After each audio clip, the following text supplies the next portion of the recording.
Kelompok Barongsai Wihara Girinaga Makassar adalah salah satu tim yang makin sering berlatih menjelang Tahun Baru Imlek. Jika sebelumnya mereka hanya berlatih 2 kali seminggu, kini mereka harus berlatih 3 hingga 4 kali dalam seminggu. Ini mereka lakukan untuk menjaga kebugaran dan fisik yang lebih baik lantaran banyaknya permintaan untuk tampil di saat perayaan Imlek mendatang.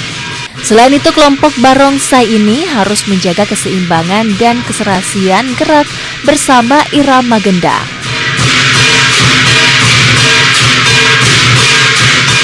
Pembina kelompok Barongsai Wihara Girinaga Makassar mengaku kelompok mereka sudah banyak menerima panggilan tampil pada Imlek nanti, baik di wihara, mal hingga sekolah untuk memberi hiburan bagi warga.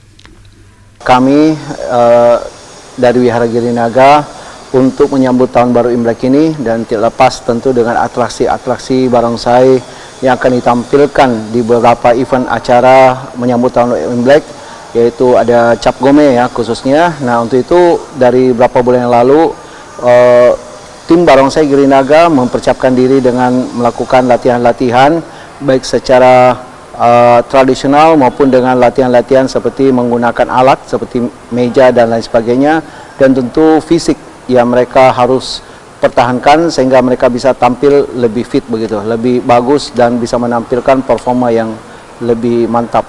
Tahun ini kami semua diberikan kesehatan, kemakmuran, kebahagiaan.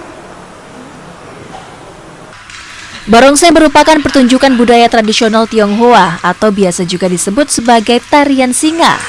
Tarian barongsai ini merupakan perpaduan seni dan juga bela diri kungfu yang berasal dari Tiongkok. Tidak hanya menggunakan topeng singa, terkadang barongsai juga menggunakan topeng naga.